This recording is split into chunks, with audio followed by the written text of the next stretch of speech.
Here's a useless geography fact that turned into the most expensive nightmare on Earth right now in March 2026. The Strait of Hormuz is only 21 miles wide at its narrowest point, narrower than the drive from Manhattan to New York. Yet, as of March 14th, 2026, that narrow slice of water between Iran and Oman is effectively shut to normal commercial traffic. Almost no tankers moving. Oil and LNG flows reduced to a dangerous trickle. Mostly just a few Iran-linked ships slipping through under cover of darkness.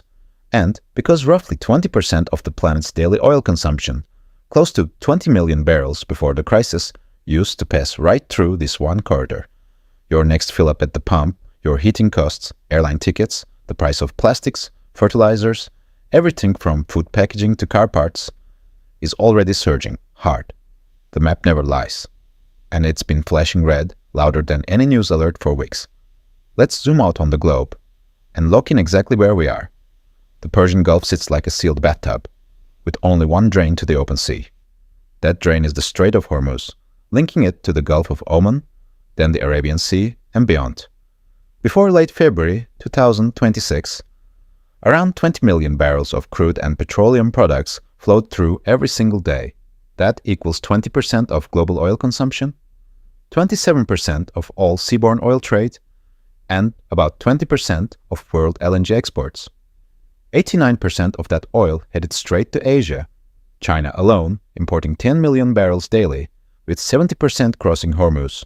India, Japan, South Korea, all heavily dependent, one choke point, feeding energy to over 5 billion people. Block it. And the consequences cascade instantly. The dependency is ruthless. Saudi Arabia, Iraq, the UAE, Kuwait, Qatar. Their giant export terminals all empty directly into this single lane. No other realistic sea exit exists. Geography itself makes it terrifyingly fragile. The main shipping channel shrinks to just 2 miles wide in spots. Supertankers, longer than skyscrapers, are tall, slow to 10 knots, line up single file, like cars jammed on a one-lane bridge during rush hour. Iran's coastline runs along the northern edge. A few speedboats, naval mines, anti-ship missiles, drones, can turn the entire passage into a no-go zone. And that's precisely what escalated after the US and Israeli strikes on Iran starting late February. Iran's response, warnings, attacks on vessels, mine-laying preparations, made the strait too dangerous for most captains. First big reversal.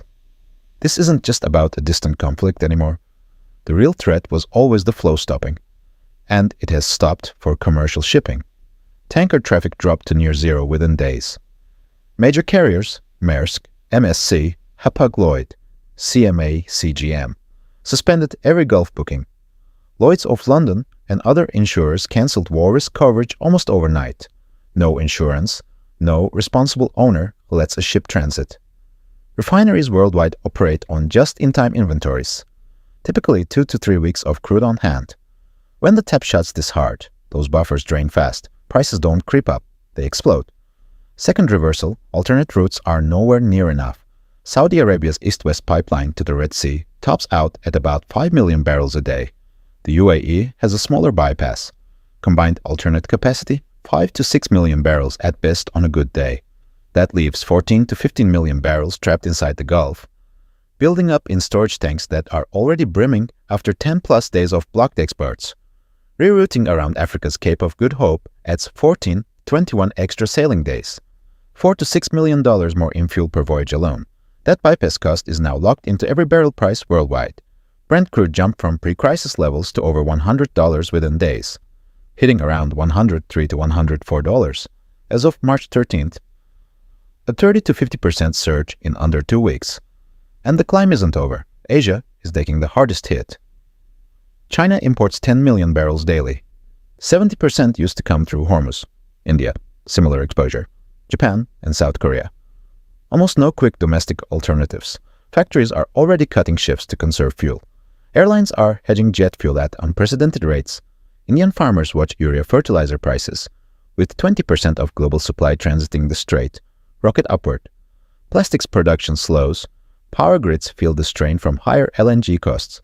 Diesel in parts of the US could reach $4, $50 to $5 a gallon soon. Gasoline pushing $4 in many states. Europe and Northeast Asia see LNG prices double to over $22 per MMBTU. Stagflation signals are flashing across multiple economies. The hidden node that multiplies everything: insurance. When major underwriters pull war risk policies, even if fighting eases tomorrow, ships won't move without coverage.